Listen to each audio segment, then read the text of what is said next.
Il en est ainsi de celui qui amasse des trésors pour lui-même et qui n'est pas riche pour Dieu. Parole de l'Éternel. Tu peux t'asseoir que Dieu te bénisse.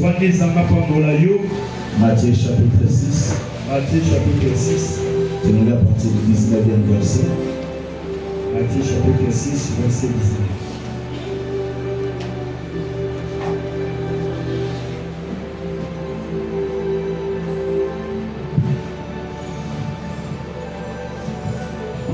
Matthieu chapitre 6, verset 19.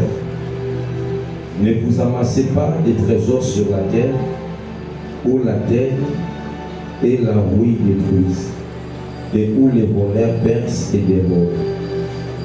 Mais amassez-vous des trésors dans le ciel, où la terre et la rouille ne détruisent point, et où les voleurs ne percent ni ne dévorent. Continue. Car là où est ton trésor, là aussi sera ton cœur. Ok, prends cela, on traduit à l'ingala. Car là où est ton trésor, répète la lecture. Ne vous amassez pas des trésors sur la terre, où la terre et la ruine détruisent, et où les voleurs percent et dérobent.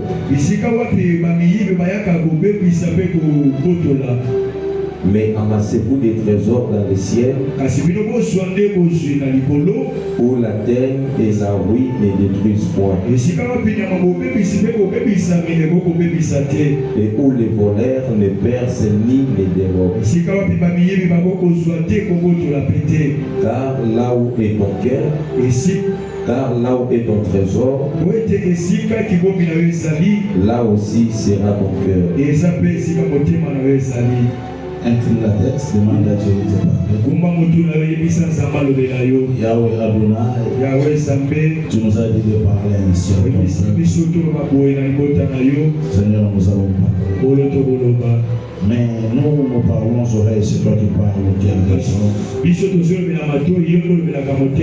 que cette portion des Écritures ait place dans nos cœurs et dans les cœurs de la vie. Toi qui connais les besoins de l'Église, tu as jugé ceci important. Nous te bénissons au nom de Jésus. Amen. Tu peux acclamer le Seigneur.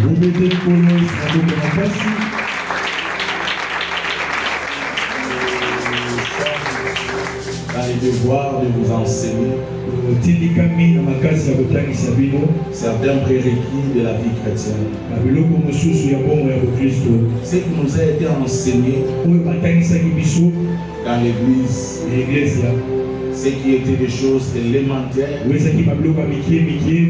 la foi chrétienne. Aujourd'hui, vous avez une foule de docteurs. Aujourd'hui, vous avez plusieurs pasteurs. Parce que si tu n'écoutes pas la prêche, la prédication ici, vous êtes tellement connectés sur les réseaux que vous écoutez. Mais les constats amers et que quand je suis la plupart des prédications au niveau des réseaux sociaux, c'est un constat que moi je fais. La plupart des hommes qui sont zélés là-bas avec leur prêche, ils ont une prétention de connaissance. J'ai dit une prétention. Alors ils communiquent la mort, les hérésies. Le diable en profite pour détruire les âmes, pour détruire les enfants de Dieu. Bien-aimé, la pauvreté est une conséquence du péché. Quand Elohim a créé l'homme, il a mis l'homme dans toutes les conditions de la richesse. Quand la Bible fait allusion au fleuve qui traverse Éden,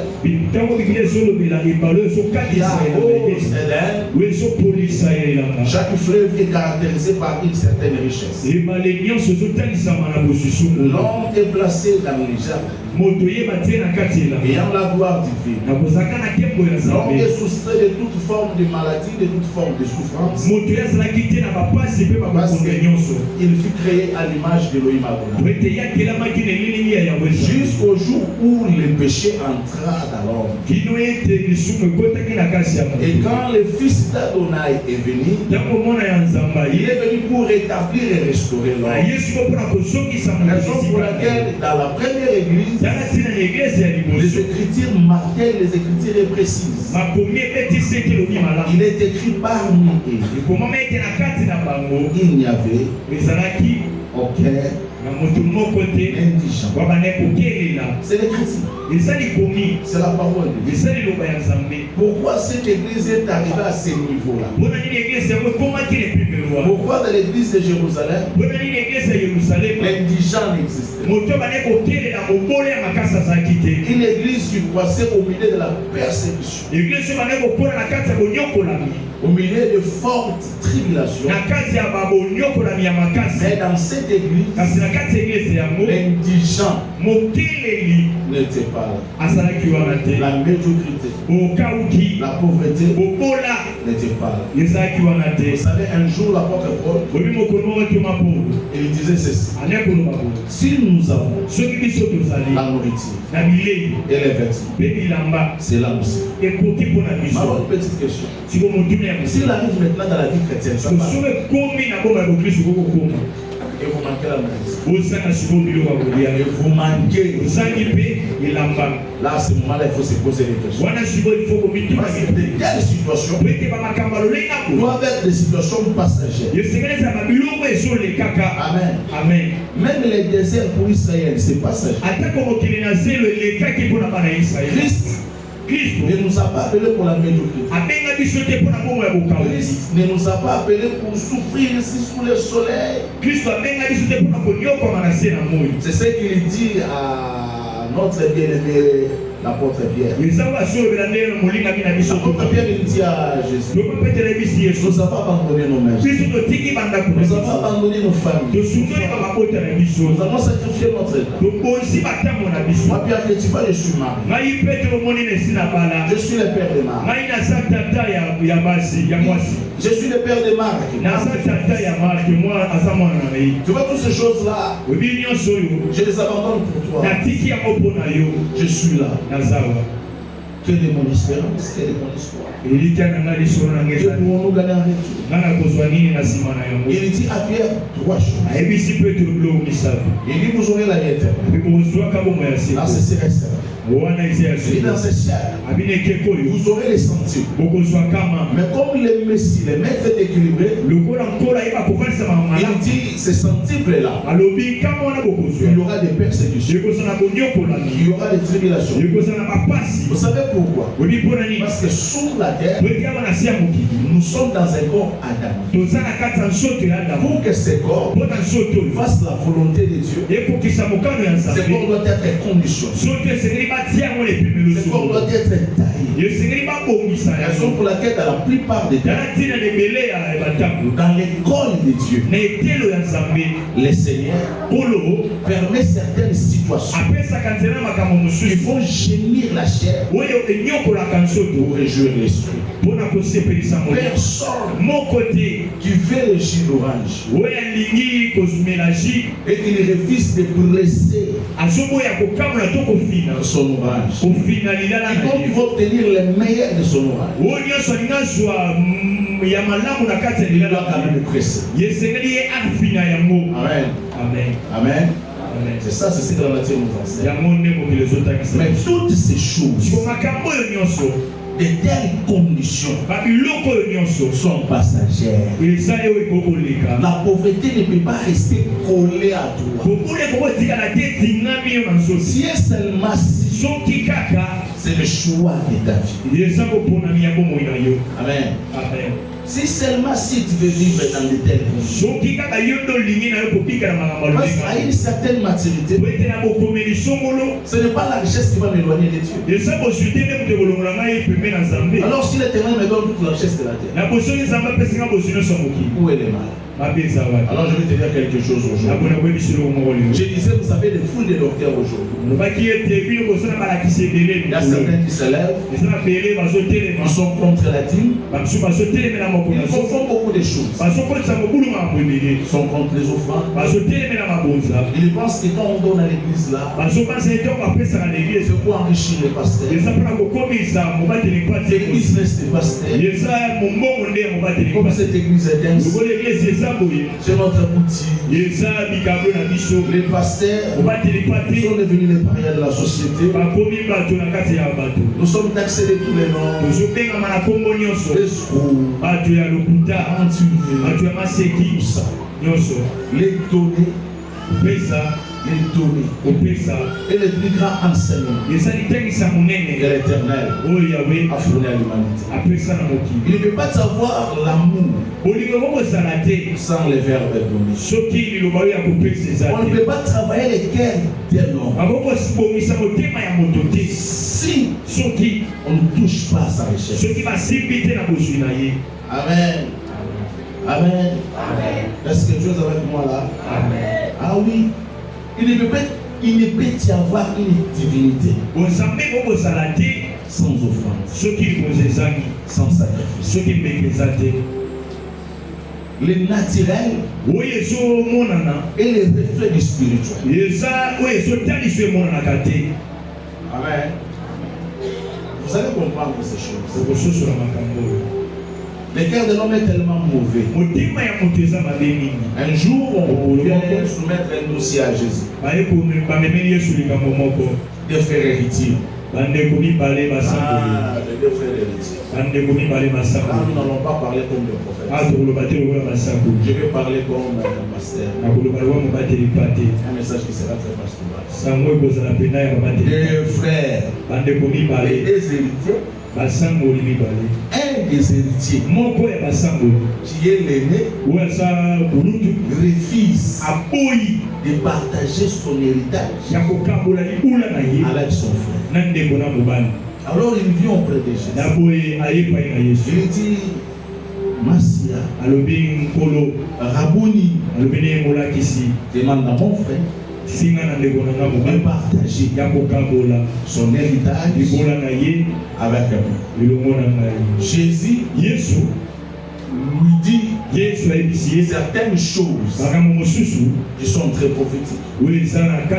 Jésus lui dit, mon cher ami, qui suis-je? Tu m'as établi votre juge. C'est-à-dire celui qui peut établir la loi du partage de l'héritage. Il doit être un juge. Et Jésus lui demande qui m'a établi.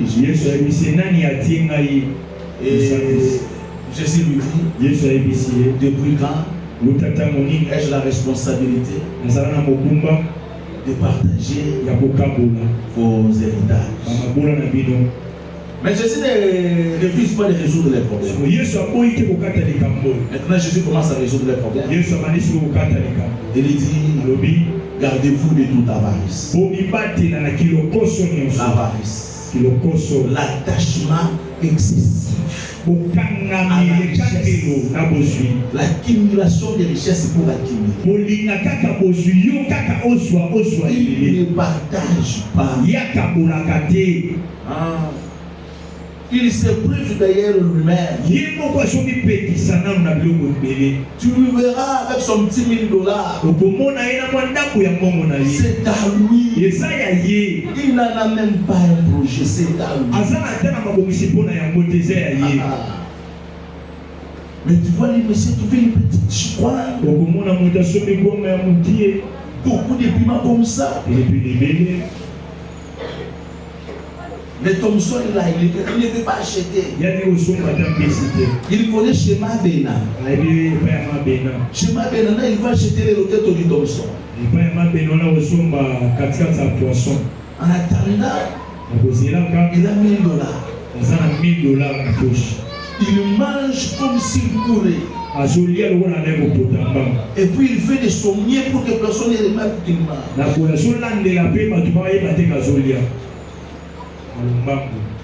Je vous ai toujours dit là, vous êtes des misérables. Là, vous êtes des malheureux. Tu vois, c'est son argent. Alors, ce monsieur, c'est un avare. Alors, l'avarice a sa sœur jumelle. Sa sœur jumelle, la cupidité. La cupidité, c'est sa sœur jumelle. L'avarice et la cupidité, ils sont aussi les fruits, sont aussi la manifestation de tout un démon. Ces démons s'appellent. Tu connais le nom de ces démons? S'appelle maman. Amen. Alors Jésus les enseigne par ces paraboles. Il dit un homme avait tellement amassé. Quand il a regardé toute sa semence, il a regardé le blé, il a regardé l'orge, c'est dit, mon âme, repose-toi. Tu peux te reposer. Tu en as beaucoup pour plusieurs années.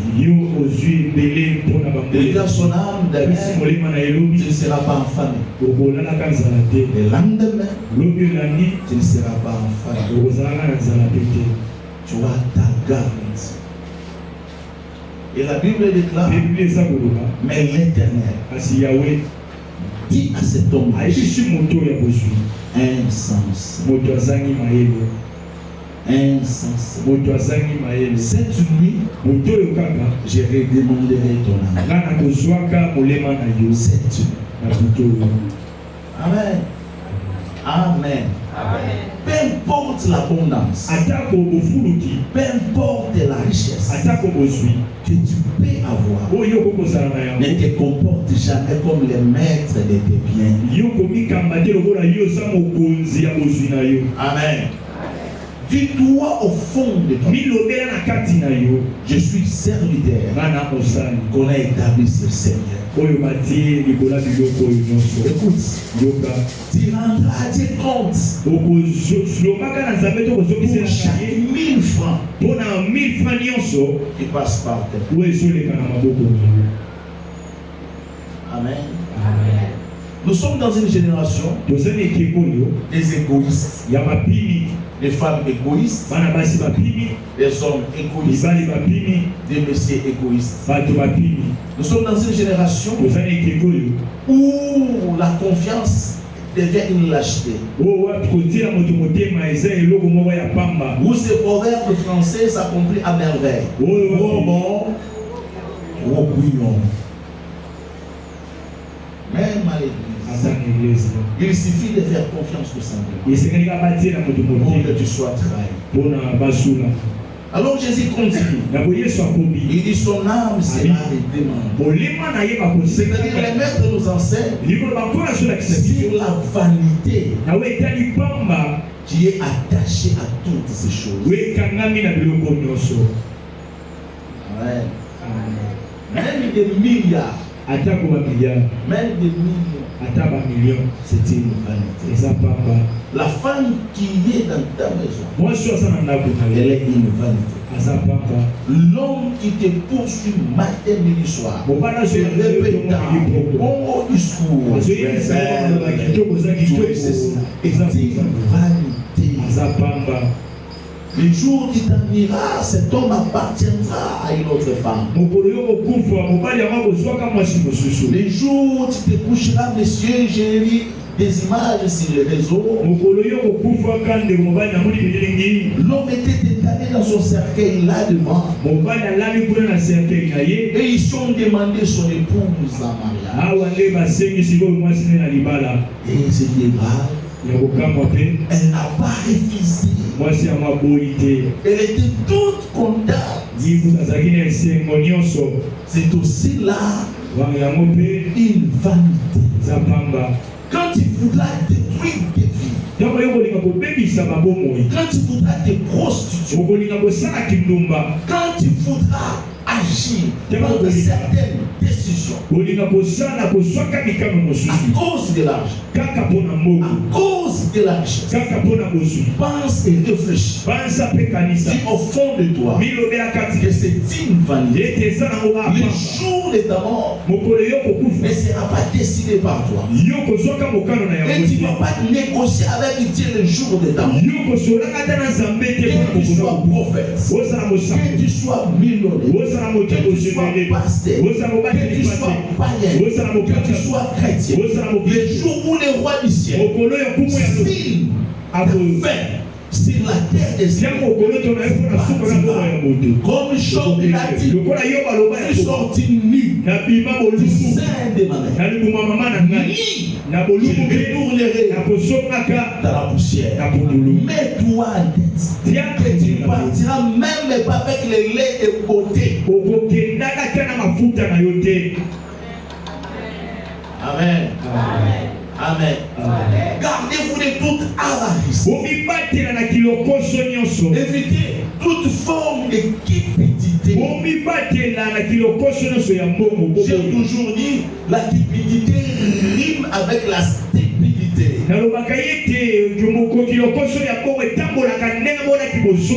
Combien de vies sont détruites à cause de la cupidité? Combien de mariages? L'héritage de leur papa était tellement grand. Quand je parle de l'avarice, c'est que l'héritage était là. Il y avait possibilité de partager. Mais Jésus a regardé les cœurs de l'autre. Jésus a vu l'avarice. Il a dit, gardez-vous de toute avarice. Amen. Amen. Amen. Est-ce que tu me reçois? Pourquoi il a dit de se garder, de se préserver? Parce que tu n'as aucun pouvoir sur les jours de ta mort. Quand le roi du ciel décidait sur la mort de ses riches, il ne l'a même pas considéré. Pour venir me dire, mon ami, qu'est-ce que tu dis? Ah non. Moïse a eu la grâce de discuter avec Dieu au sujet de sa mort. Mais l'Éternel n'est pas révélé sur sa décision. Il a dit à Moïse, c'était Moïse, les oins de l'Éternel, l'homme qui a eu grâce de parler avec Dieu. Vous savez, Dieu n'est pas humain. Il n'est pas dans nos sentiments, dans nos émotions. Gardez-vous de toute avarice. Alors, papa, je donne. Allons-nous vivre dans la médiocrité sous le soleil? Dans la pauvreté? Lors de l'introduction, je t'ai dit non. Mais qu'est-ce qu'il faut faire? Là, nous avons lu Matthieu chapitre 6. Jésus il dit quelque chose de très important. Il dit là où est ton trésor, là où est ton cœur. Ah oui, c'est ça. Comment tu gères ce que Dieu te donne? Celui qui dit si c'est le maître, il connaît le cœur de l'homme. Si on bouge ton trésor, on bouge ton cœur. Ton cœur a la même adresse que ton trésor. Alors si Dieu veut commencer à travailler les cœurs de quelqu'un, l'Éternel commence à toucher ses richesses. Amen. C'est ce que nos pères dans la foi nous ont ont enseigné. Raison pour laquelle nous, dans nos églises, un jour tu verras Emmanuel Mbemboula se tenir du haut de la chaîne. Il dit qu'il y a $1000. Qu'il y en a 2000. Écoute, là, on commence à déranger ton cœur. Là, on commence à toucher ton cœur. Amen. On peut prêcher autre chose, tu vas sauter, crier, tu vas perdre des shit. Tu seras dans la joie. Mais quand on te demande de choisir maintenant entre ton $1000 et l'œuvre d'Elohim a donné, là on commence à toucher. Là, l'église va sécher. Amen. C'est dans les déserts. Là où il y a ni diamant ni or ni richesse. Elohim m'a donné, exige un tabernacle en or.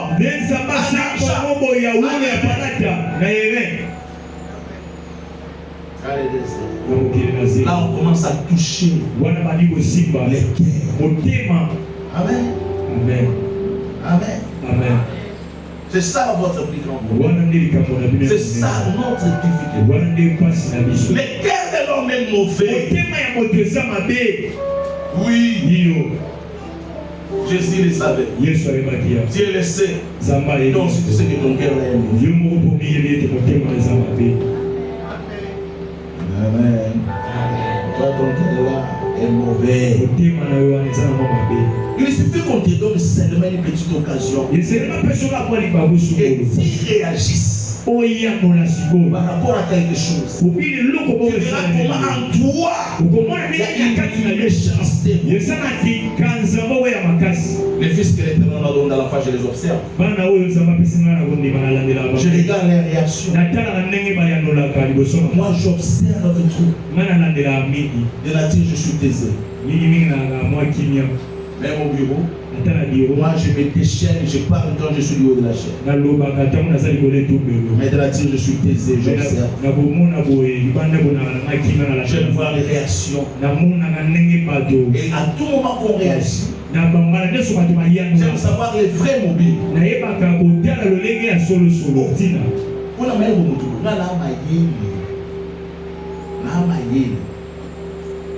Demande seulement mes amis de l'université. Bon, oui, ça. Nous allons se présenter dans le premier chapitre de l'introduction au professeur. Nathalie Gaël Lominae. Nabi Nane beaucoup dans la session. Pour nous, nous avons demandé à mes amis. Et puis, pour la session, nous avons et puis, je vais réussir. Tu peux me proposer quelque chose. Surtout vous, mes amis, les serviteurs et mes fils. Tu peux venir me dire des choses. Mais je me pose toujours la question de savoir les mobiles. La motivation qui est derrière ces messieurs.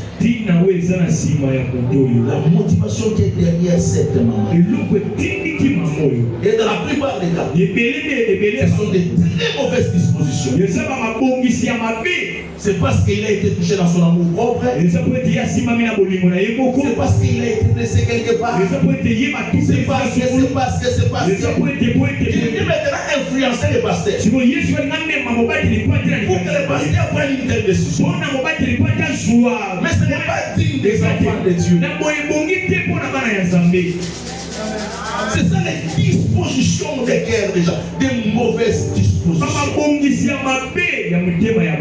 Amen. Amen. Amen. Amen. Raison pour laquelle quand Dieu veut toucher, déranger notre cœur, il ne passe pas par notre chemin. Il vient toucher notre richesse. Il vient chercher l'Isaac qu'il t'avait donné. L'argent que tu as cherché, tu as tant souffert. Vous savez, j'observe certains frères ici. Il vient, il te dit, papa, vraiment, il a fait grâce. J'ai commencé un travail. L'action de grâce est là. Il part. Il ne revient plus. Amen. Amen. Vous pensez, le problème c'est que vous ne lisez pas la Bible. Tu vois tous ces pasteurs-là, ils vous disent des bêtises, surtout dans les réseaux. L'offrande, la dîme ne sont pas mosaïques. Ce sont des choses qui ont précédé moi.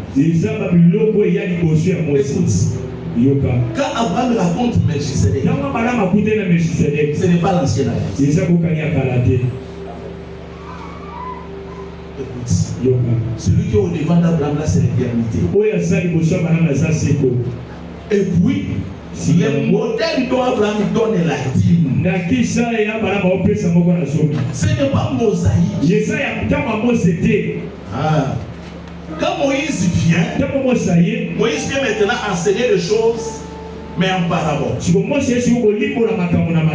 met plusieurs sortes de dîmes. Mais toutes les dîmes que Moïse nous parle là, ce sont des enseignements. Mais la dîme d'Abraham avec Melchisedec, là c'est déjà la révélation. Amen. Amen. Il y a dans cette scène-là, il y a des choses. L'apôtre Paul explique ça. Il dit Lévi a payé, mais Abraham a donné. Nous ne payons pas la dîme, nous donnons. Nous donnons la dîme. Et il faut donner. Mais tu sais pourquoi tu donnes? Parce qu'il s'agit de ton cœur. Comment on sert Dieu avec ses biens? Comment amener Dieu dans son partenariat? Pour qu'il ne détache pas d'égoïste et d'avare. Parmi les choses que l'Éternel a instituées, il y a l'Église. Maintenant, dans le fonctionnement de l'Église, il y a des choses que tu dois faire avec ton argent. Ou soit tu crois à la Bible, ou tu ne crois pas à la Bible. Ah oui. Il y a ma camoté qui est haut, ça peut exploser partout. C'est dans là. Il y a un Corinthiens. Chapitre 9. C'est dans la Bible. À tout moment qu'il y a un $10, tes premiers réflexes, pense dans ces $10. Il y a la part de l'Église. Il y a la part de mon Dieu. Biloko ezalaka nango ya la. On a des méchants au lavant. C'était à lui. Les brebis, les peines, c'était pour lui. Parce que David avait protégé tous ses biens. David a senti qu'il avait des droits sur les biens de là-bas. Amen. Et quand David était enfanté, quand David a présenté un besoin là-bas, tu sais ce que là-bas? Qui est David? Oh, nous sommes en train de faire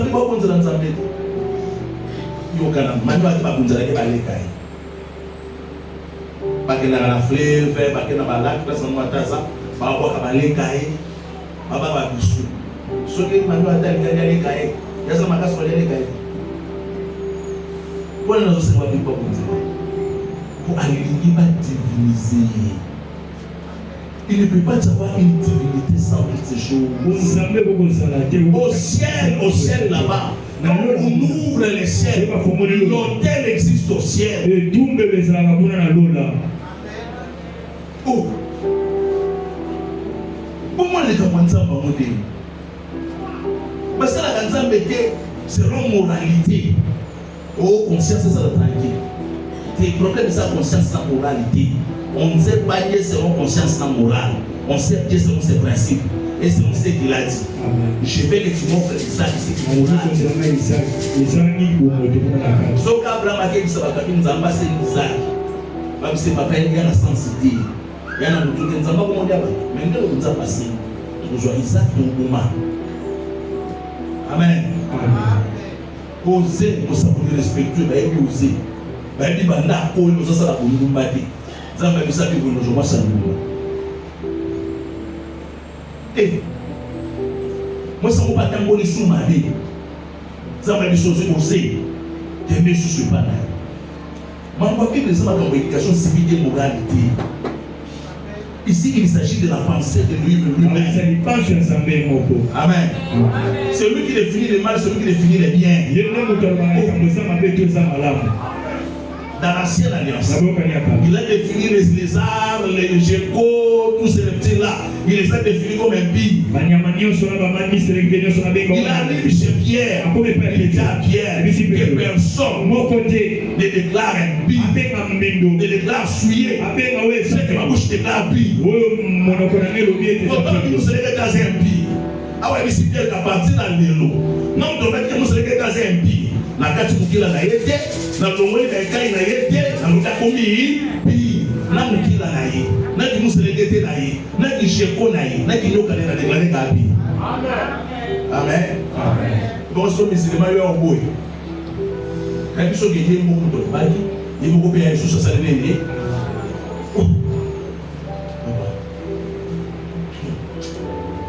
Ah, pour changer constitution, c'est non je dis.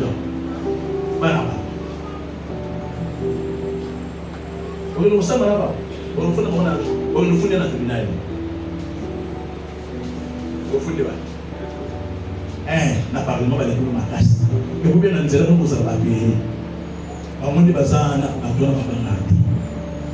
na na dit là par les ma casse. De parce qu'il nous doit ça là les toucher dans la constitution à vous toucher. Et puis nous autres surtout ça va les étudier pour ça le monde.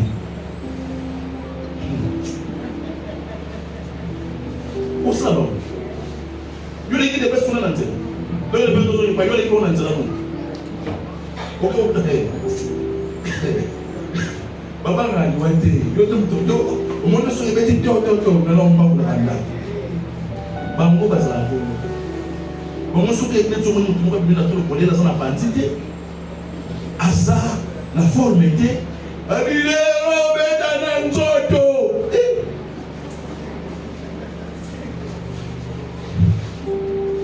Nambo avose soda zo victime mais comme une nambo ke obeta kaka na nzoto c'est comme ça donc il y a un rapport de force maintenant c'est lui qui dit les choses ici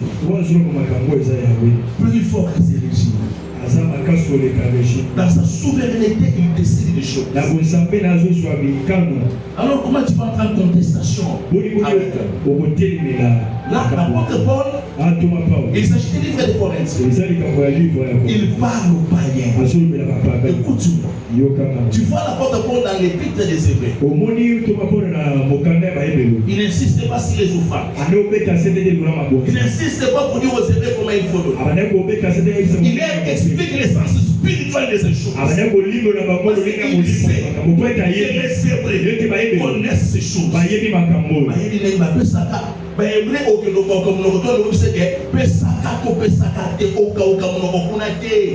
Mais le problème avec les Hébreux, il faut leur expliquer.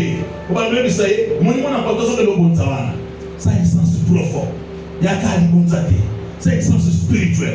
C'est le Christ qui devait venir pour ôter les péchés.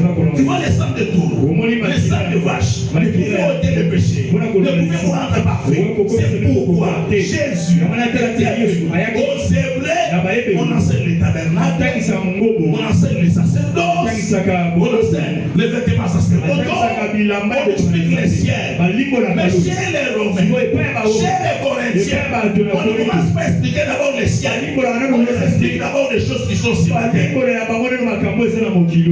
Même les baptêmes, c'est des choses qui sont sur la terre. Les choses que ça ne connaît.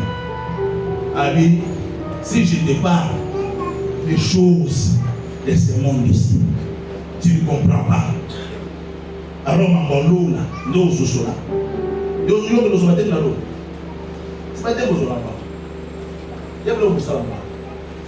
Il y a enseignement et enseignement. C'est pourquoi on va hébreu. Mais non, on va monter. Mais non, on va hébreu. On va corinthien, on va romain, on va galatite. Il faut tout enseigner, il faut qu'on enseigne la parole. qu'il ne fasse pas de tout c'est bien à celui qui l'enseigne. Mais mon Yuda va être discerné pour monter. Mon Yuda dit qu'il faut même la moutumbeka. Amen. C'est comme ça. Mais comme le coup là, vous en avez romain. C'est faux, on enseigne ça. Commence à partir du premier verset. 1 Corinthiens chapitre 9, verset 1er. Ici la porte se plaît. Il se plaît. Il présente son inquiétude à l'église de Corinth. Oui, continue. Ne suis-je pas libre? Oui. Ne suis-je pas apôtre? N'ai-je pas vu Jésus notre Seigneur? N'êtes-vous pas mon œuvre dans le Seigneur? Oh, papa. C'est un lendo ya papa. Papa de la l'église ani. Et ça est bawana église à Corinth ani. N'êtes-vous pas mon œuvre? L'œuvre du Seigneur. L'œuvre de Dieu. Allez ça est vous êtes mon œuvre. Vous êtes les sceaux de mon apostolat. Le problème c'est que les gens comprennent mal les choses. Les ministres sont les épouses. Qu'Elohim pose la sémence pour manifester l'église. Moi, je suis papa, je suis maman. Il m'a dit que ministre est nourricière, il doit avoir maman. Zambé, Aligatia, m'a donné joie vie. Zambé a vendu sémence na body. Ce qu'on a bagay, oh maman le dit moi na za moi na ye, na moi na ça papa. Les hommes ouais n'ont pas de vision, la vision c'est la vision de Dieu, papa. Papa. Moïse est la vision du tabernacle. Vous ont compliqué par inutilement. Et ça n'a pas été maman. Ne makamboyo. Ils sont dans ce dans un dernier mot. Tu te trompes. Tu te trompes lourdement. Nous avons gagné mon corps. Mon frère Jobé, côté de David Takoufala, parce que je vais parler dans la langue. Parce que le Saint-Esprit, et c'est qui t'a dit de parler de Pentecôte. Mais David a sauvé la vie. Parce que Pierre, au-dessus, il peut voyager de Taoutek. Et ça, on est là. Parce que maintenant, la combo est à la midi. Parce que maintenant, on se dit, au nom de Jésus, reçois la vie. Vieux Koyokota. Vieux Koui. Et c'est lui la pierre. Parce que ma frère était. Parce que le Saint-Esprit était. Sauf quand les familles se remettent par là, il est là la terre. On peut nous là. Mais un problème. À Pierre, on a donné la posture. On a pris la posture. Si Pierre impose les mains, ceux qui peuvent te la toi tu reçois les Saint-Esprit. Il y a même un sac. Madame, vous avez un papa. Ok, nous allons voir papa. Et puis tout le monde problème. Ça ne paye pas. Continue. Si pour d'autres je ne suis pas apôtre, je le suis au moins pour vous. Car vous êtes les sceaux de mon apostolat dans le Seigneur. Continue. Et c'est là ma défense contre ceux qui m'accusent. Nous n'avons-nous pas le droit de manger et de boire? N'avons-nous pas le droit de mener avec nous?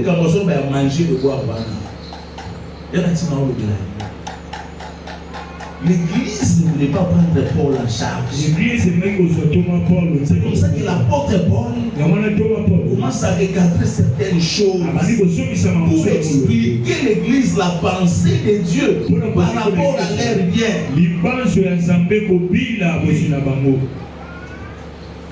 N'avons-nous pas le droit de mener avec nous une sœur qui soit notre femme, comme font les autres apôtres et les frères du Seigneur et ses passes? Quand il dit n'avons pas le droit de mener, il se rappelle, c'est parce que lui n'était pas marié. Il ne voulait pas prendre ses engagements. Puis l'herbe que lui m'a donné, il lui avait confié. Pierre et les autres, ils avaient leurs femmes.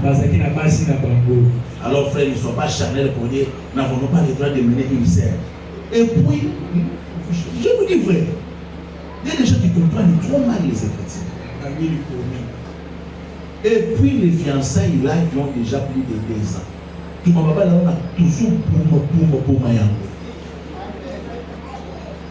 Parce que quand ça va fiancer le couple, va fiancer le couple, nous va n'en aller. Nous va tourner à quatre qui nous va papa qui nous va nous faire ça l'idée des autres. Écoutez, vous savez, oui, la chair est tellement faible. Tout homme est failli, laissez une parenthèse, c'est pas pour toi de la lecture. Tout homme est failli. Et surtout quand il s'agit de la femme. Papa, tout homme peut tomber. Toute femme peut tomber. La fois passée, je vous ai dit ceci. Il y a une attire en toi, une attire à la vie. Il suffit que tu sois seulement soumis à certaines conditions. L'autre zakati na yoana ekopima. Ekopima. Au moins mon tour la caillou Abidali. Le colonne en moi dans l'hôtel, il a fait stratège. Son frère à la king en moi dans le colonne, il faut observer pas titi la serre. Au moins la paix le colonne serre à moi dans la tête. Donc, nous avons été congés dans Dubaï. Donc, on dit qualité, tu vois. Donc, une année, on a dit les bons 6 mois, on a dit les sounaïs. Donc, vous autres, on a dit, c'est la vérité. C'est la vérité. Tout dans la Bible. C'est la Bible, on a dit Matthieu chapitre 6. On a dit que c'est n'a pas beaucoup de temps. On a dit que c'est Matthieu. On a dit que c'est n'a pas beaucoup de temps. Oui. C'est la chair. Alors, comment vous allez vous engager? Vous allez vous dire que vous bossé. L'autre bossé, on a marqué sur exact. Et puis j'ai essayé rapport. C'est pas frère, c'est un bon long dans l'église. Et puis, tu vas à l'église pour là. Vous savez l'église? Oui, l'église. L'église est sacrée. L'église est sacrée. L'église est place à Bola, c'est sa place au Sambe là. Au moins on doit dans l'église man avec la prière. Oh! Quel paradoxe! Ok Seigneur. Il y a un moment on a benganya. Surtout ça la prière pour il y a ça là. Mais au moins la prière là voilà là il y a un côté. Donc, hôtel Kabamba, hôtel Bethléem, comment se fait-il que vous vendez à l'église, moi, on a fait prière? Et ça, ma maison sera appelée une maison de prière. Si vous voulez nous on a fait prière, et puis, ceux qui m'ont dit que l'église, c'est Assyrique. Parce que moi, qui suis la rébellion.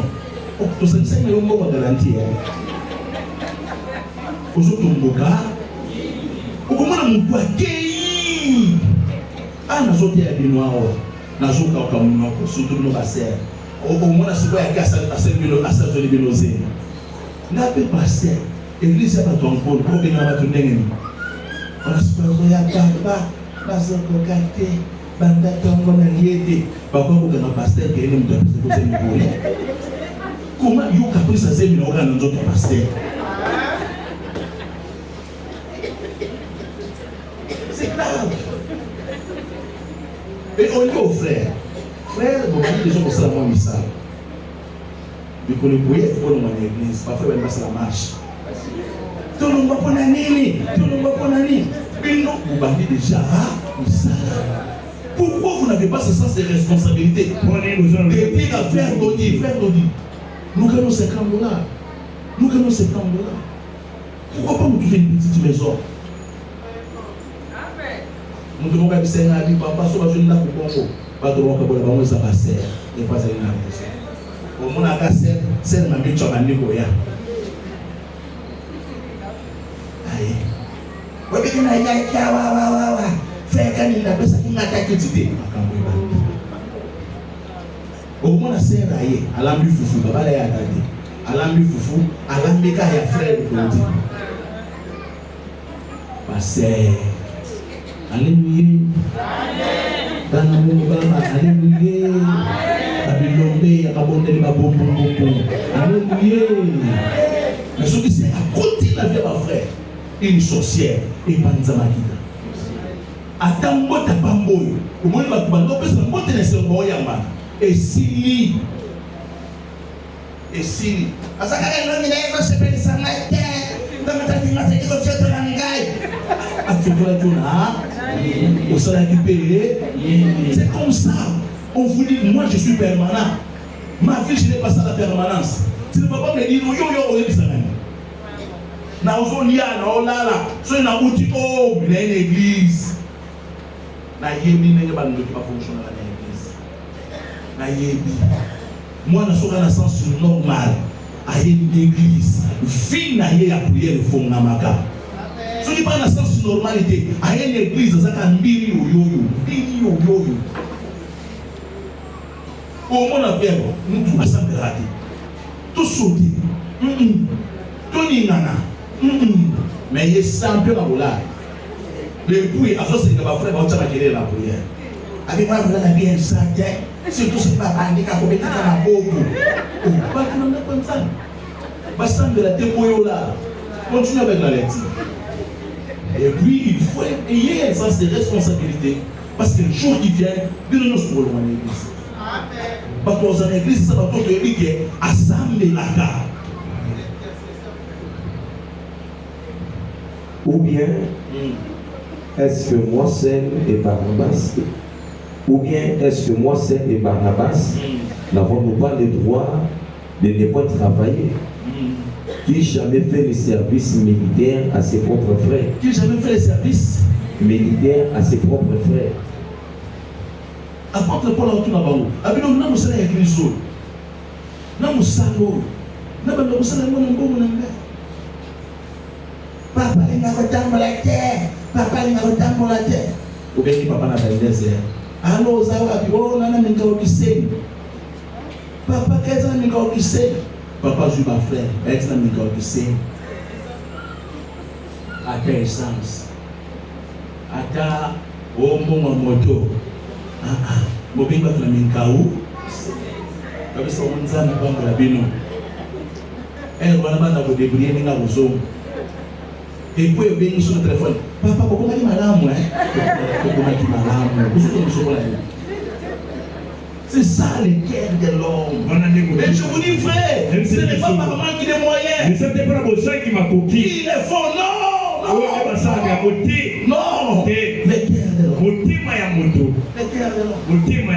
Je prêche avec ce micro.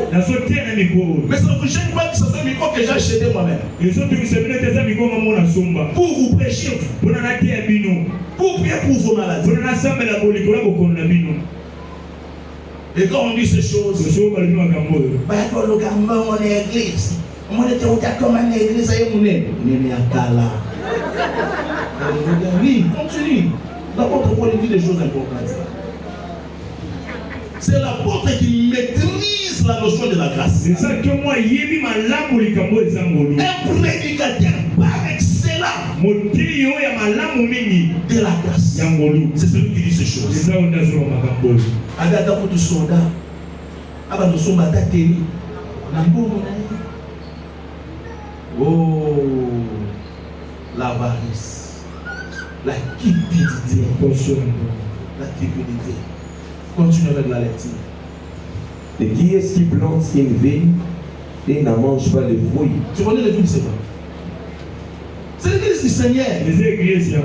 Alors l'apôtre politique qui peut planter une vigne comme nous faisons cette œuvre ici. Basombeli pasteur veste yo vani kona yo ne muto sombité. Ope chacun un carte au série. Mon télé là-bas, nous avons fait $100, $100 pour nous faire dans un pays. Yo no tombo, yo pesité. Parce que nous avons mis un tombo. Oh, qui peut planter une vie? Moi, il m'a planté dans la bouteille. C'est pas planté dans la salle. À ce foutu. À cette personne, mon bon labage.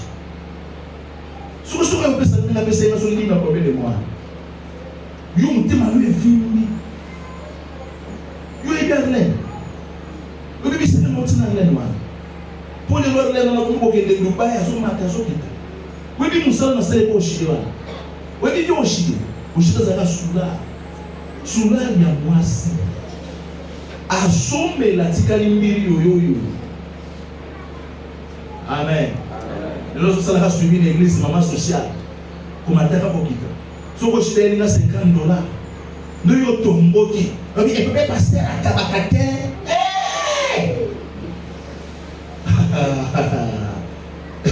Frère. Donc il n'a boé la cabole mon amouzan.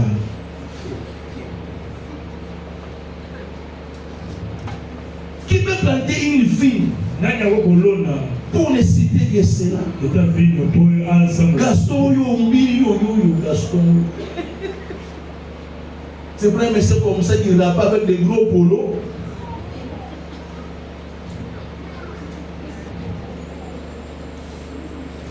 Oh, il devient prédicateur.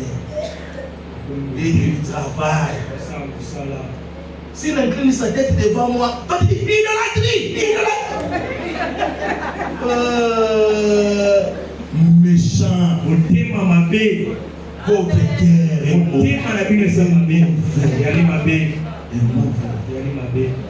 Tu connais Dada? Tu connais la fille de Jérès? Juste au langoise, il y a un cassegla bembe. À tes chemises, il y a un péché Jérès sur le petit côté. Il y a mon langoise. Amen. C'est que je les ai donné l'équipe Touka et l'équipe Mabambou. Combien ont été possédés ici, liés par des démons? Combien de fois ils ont été entre la vie et la mort? Oh, on a la France, on a dit tout, on a fait passer la AVC. Maintenant, nous sommes tingani. On a dit beaucoup, on a dit. Vous vous rappelez, n'est-ce pas? Vous avez ce soir. On a connu. Ça, c'est un l'homme qui est là.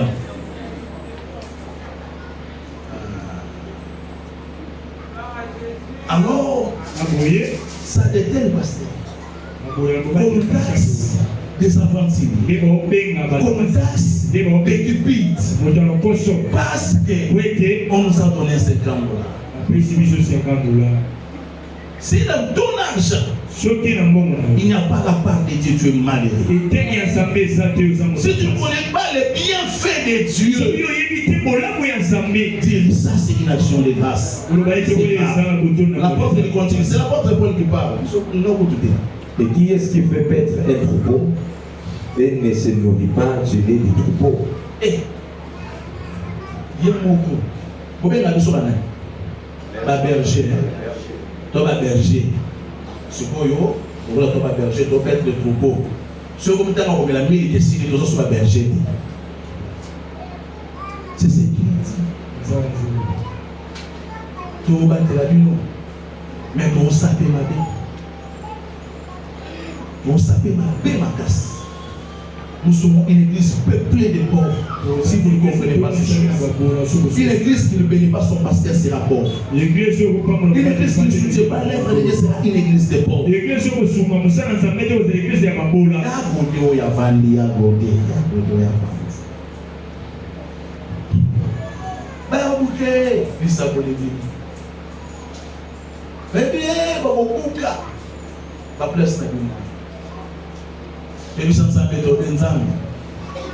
où il y a des gens qui sont beaucoup de choses. Mais il y a des gens qui sont beaucoup de choses. Ils ont des Amen. Amen. Avons-nous taxé? Non. Qui devrait être malade, il est venu pour que nous prions, nous lui avons dit, donne-nous les droits d'onction pour la prière. Qui a été délivré dans cette église et nous avons écrit une consultation?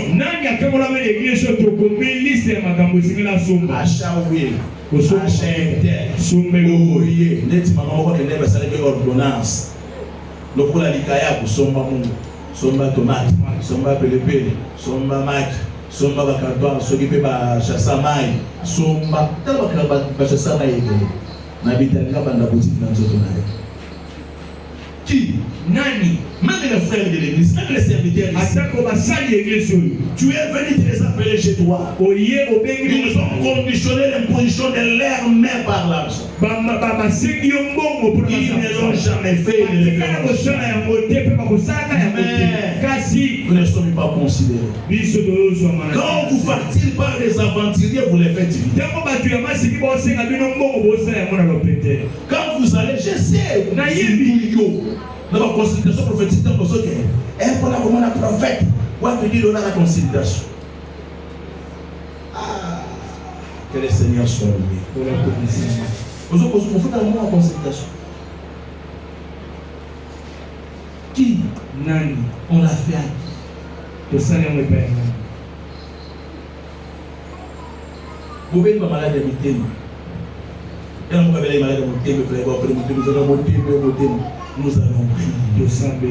Qu'est-ce qu'on a demandé? Nous sommes restés dans la vérité de l'évangile. Il nous a été donné gratuitement. Il nous a été donné gratuitement.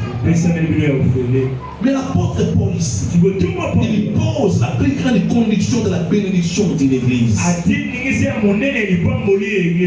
Continue. Ces choses que j'ai dit n'existent-elles pas que dans les usages des hommes? La loi ne les dit-elle pas aussi? Maintenant, on va l'apôtre Paul. Apôtre Paul est en solo. S'il la nature dans les usages des hommes, vous ne comprenez pas cet enseignement.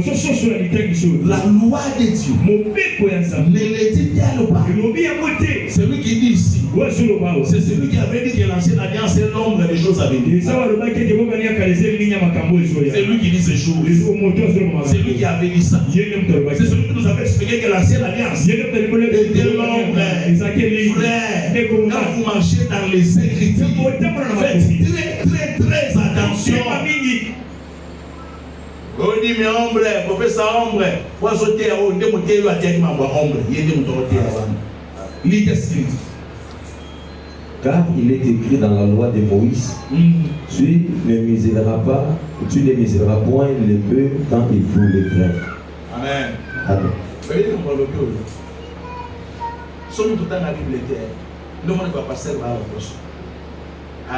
Tant nombre à Osala, Massangu, tu ne miseras pas et l'Oloba au Kangaye, Nokoti. Côté moi, je sala wana, azala zobia pour azwa kamakasi.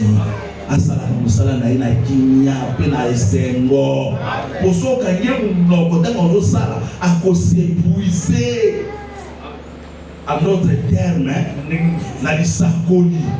Un ministre qui donne la nourriture doit être aussi nourri.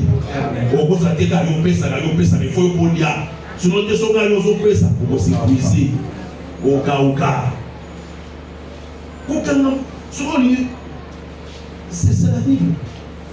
Donc, si on a un hôtel, là, si on a un hôtel, mais alors, qu'il est la Bible. Ou soit tu parles la Bible, ou soit tu ne parles pas la Bible. Il continue de dire. Dieu se met-il en peine de bœuf? Ou parle-t-il uniquement à cause de nous? Écoutez. Et si l'apôtre Paul ne dit pas que Dieu parle à cause de l'église, il parle à cause de nous qui Israël. Nous qui l'a établi ici, l'église. Et l'apôtre continue de dire quoi? Oui, c'est à cause de nous qu'il a été écrit que celui qui laboure doit labourer avec espérance, et celui qui foule les grains fouler avec espérance d'y avoir part. Si nous avons sémé parmi vous les liens spirituels, est-ce une grosse affaire si nous mentionnons vos biens temporaires? Soki na kati na bino toloni babozuro eza ya molimo neza likambo ya pasi po tokoka biloko oyo eza ya ntango moke. Amen. Amen. Amen. Wana toma mutu oloba abiso na bonikati na bino enseignement oyo soki na bonikati na bino guérison oyo soki na bonikati na bino biloko ya motuya abi ebongo ya pasi eza kaka tozwa babiloko na bino ya mite ya kange moke pourquoi koyebisa motu ke offrande yako pesa offrande ya 5 000 francs au moment où yo na motema na yo tu connais que ces 5 000 francs c'est superficiel, c'est dérisoire. Pourquoi ojo bongisa 1000 francs na ndaku au moins nzamba peso yango otali na valise na yo moni kozana yango olongoni 1000 francs iko sima yango te za offrande na lobi.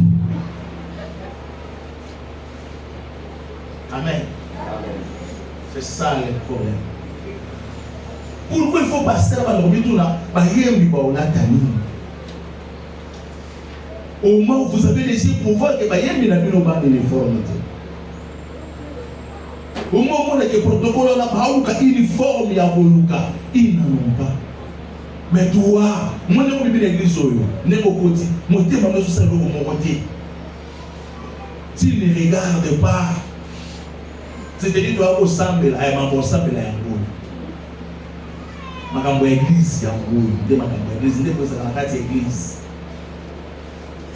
Amen. Amen.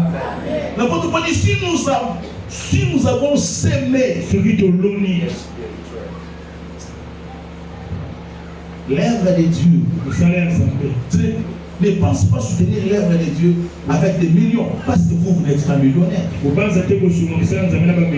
soutient l'œuvre de Dieu avec les cœurs. Ton 10 000 francs là, au devant de Dieu, peut valoir plus que $1000. Parce que c'est le cœur qui a donné ça. Un cœur plein d'amour.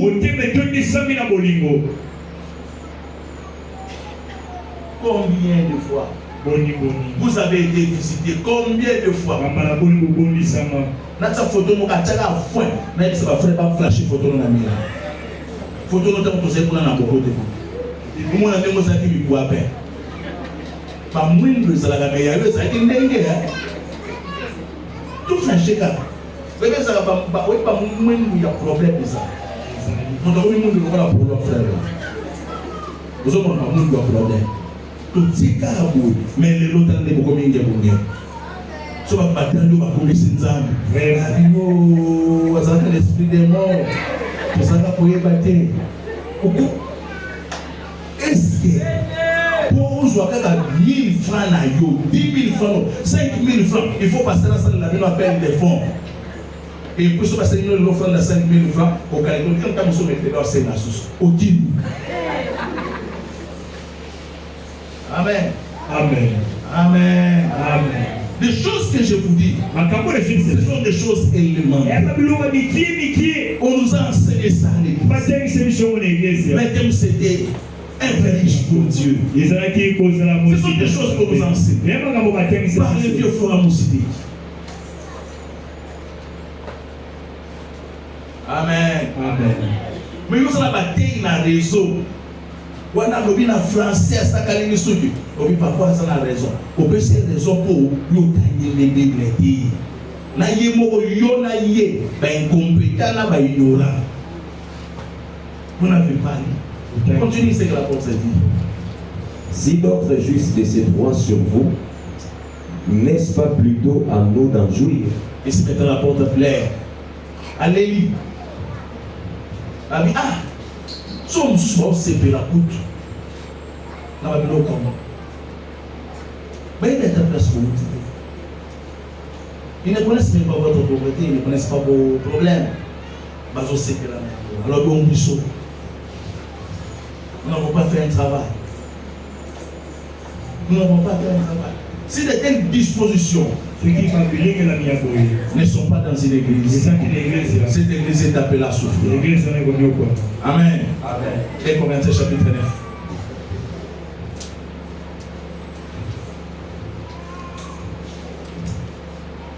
Je vais commencer par les 11 versets. Là, c'est le savoir pour nalingi kobandela biteo te ata vendredi na bandela yango te bino bato bayeli eloko simba yango na mitema na bino mosala na nzambe ntango ozosala nzambe basala na nzambe na biloko na bino na bozwi na bino na babiere na bino na 1000 francs na yo na 2000 francs na 3000 francs na yo yaka salela na monzambe nini mutu nzambe na yo après tout c'est lui qui t'a donné mais comportement non c'est comme si aujourd'hui na wana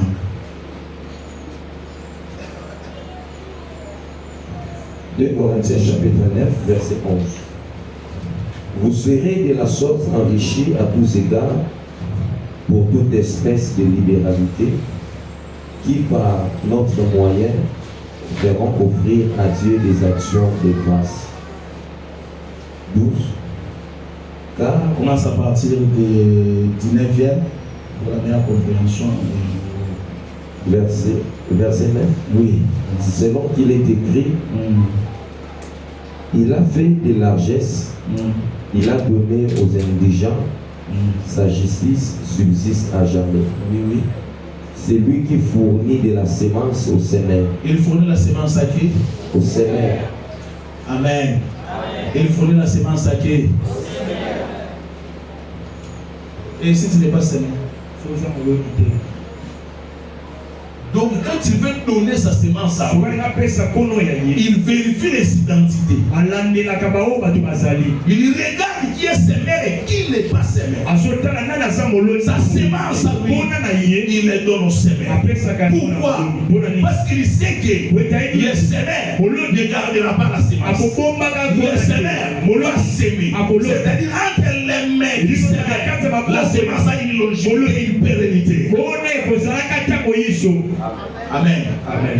Soit après si semence na mutu mususu a semerde semence sur les bons. Et si lui et kufa.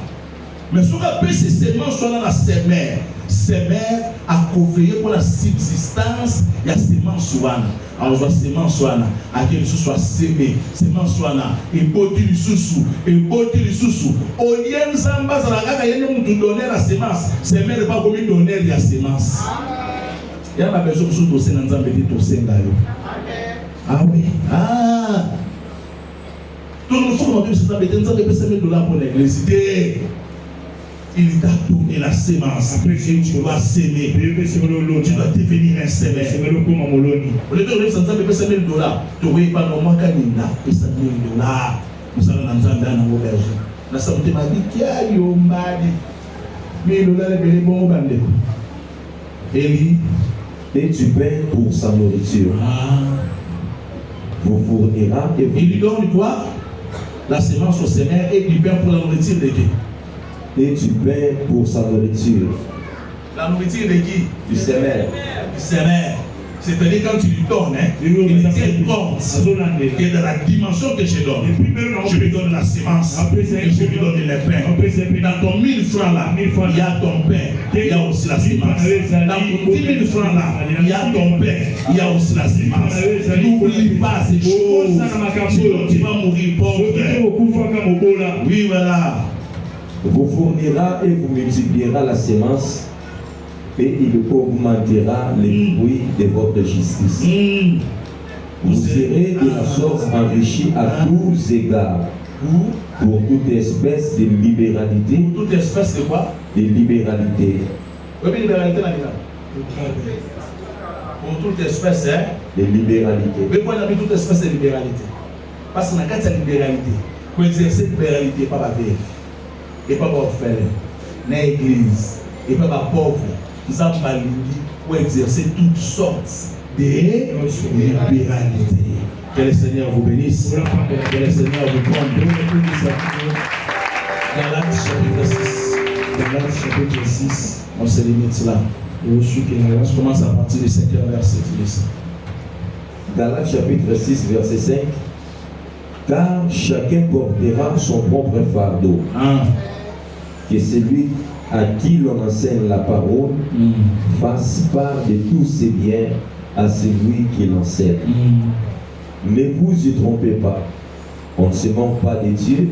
Ce qu'un homme aura semé, il le moissonnera. Celui qui sème pour sa chair moissonnera de la chair la corruption. Mais celui qui sème pour l'esprit mentionnera de l'esprit la vie éternelle. Amen. L'apôtre Paul dit toutes ces choses par rapport au Tony. Pourquoi tu es à l'aise nous savons nous sommes en bon abbé? Mais pour nous cette église. Pour nous comme thème kilo. Mais pour nous sommes bakasia tirbo ezoya kaka. Ezoya kaka. Mais ce kaka batele mina wesika to kochi to papa église azana besoin. Yo na motema na yo mobimba oyoki kaka molimo ne biso bi escroquerie. Amen. Et si tu vois l'apôtre Paul quand il dit à celui qu'on enseigne la parole qu'il ne fasse pas, parce qu'il sait que cette part est calculée dans les Écritures. La part là c'est un dixième. Ayebi, ça n'a calculé dans le ayebi, on a un dixième. Et ça c'est que ma joue de l'eau oignon sur les repères de pays. Malali boso on va pouvoir la carte de grâce c'est lié à la loi de Dieu. Mon colonzamba petit pas na taille à glace.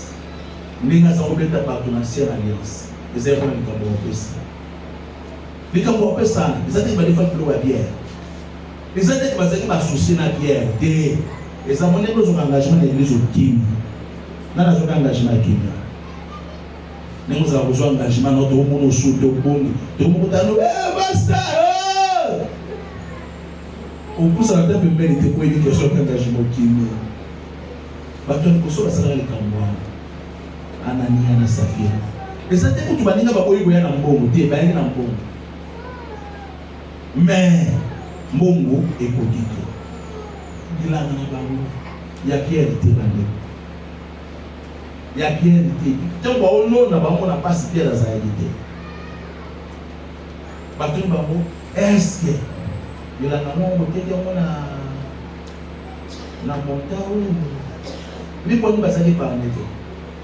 Pour nous ambassadeurs, pour Ananias, là, ça fait la piste de l'Europe. Mon église, ma première église, parce que la petite douane. Ceux qui ne voient pas si ils ne sont pas là, ils ne voient pas si ils ne sont pas là. Tout passer là dans ma campagne. Il faut poser la sagesse. Boké par la mine. Boké par car. Vous battez la gamité dans la ino. Et puis j'ai remarqué une saleté dans l'église. Au moins, il y a matin à côté de Zaraki. Oh, moi, il y a un sacré, mais à quoi il y a une pression, l'église est cotisée. Et puis il va en faire un problème. Maman, il y a de l'ordre dans l'église. Papa, en tout cas, mon thème, maman, là, mon dernier, n'a pas mon chitewa. Pour la journée, maman, en tout cas, maman, là, mon dernier, sur le sur mon église, tout n'a pas pasteur là. On lui va dire ça, l'église n'a pas pour la roue. Tout n'a pas pasteur. Beaucoup de gens n'ont pas été. Beaucoup de gens n'ont pas été. Beaucoup de gens n'ont pas été. Beaucoup de gens n'ont pas été. Tout n'a papa, de quoi vous posez un problème. Il y a des gens malhonnêtes. Tout bazar bizarre. Bizarre. Bizarre. Alors c'est mon bon, le voilà.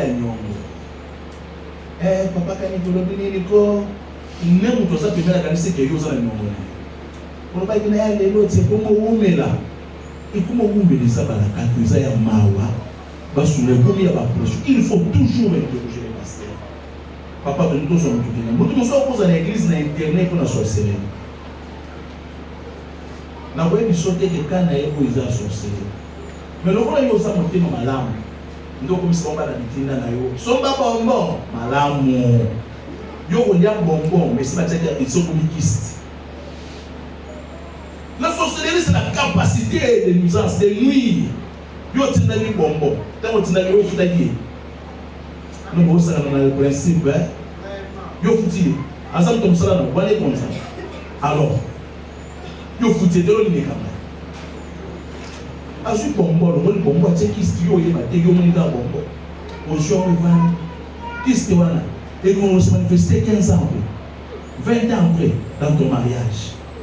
Est-ce que vous voyez que c'est nous de ça nous voit soyez disciplinés dans le petit pasteur ici que les gens ça pour papa On a tous nos sœurs qui n'ont, tous nos frères qui n'ont. Il y a des frères escrocs. Aux yeux de Moussala, on les lit. On a la cravate, on a la vie claire. On a le français. On a le français. Alors, le français, il y a un monde.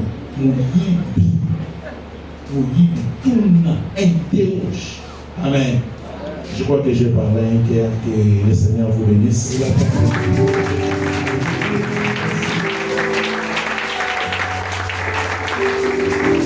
À tout moment que tu voudras servir Dieu avec tes finances, donc, ne te gêne pas. Vous avez la Bible. Pour la débattre à réseaux sociaux. Dans la Bible. Nous allons nous montrer ce nom. Baki tu vas dans la maison. Nous sommes au bas de l'Afrique. Dans la plateforme de l'église, nous allons la sorcier. Au plateforme de Dieu. Et vous pouvez pousser une nation de la Bible dans la moto. Aux autres certaines qualités que vous avez la consécration à tout le monde dans le Sika, cette parcelle, parce que super banal. Donc il y a une réunion, Pemba n'est pas la bonne boutique, mais la bonne au monde. Donc ça va se dire que vous changer de plafond. Bon, côté la moto, et vous côté sur ça, et vous y a un wawa, et vous côté sur le telle l'église, la Bible, telle la quoi, côté du bar, il y a la porte. Au moins, ça n'était pas place. Et puis, c'est mon matin, au moins, place. Nathan Wakala, donc le mot fila banimoti. Donc l'aéroport mon nez n'y a pas sorti en moi. Dans la petite église,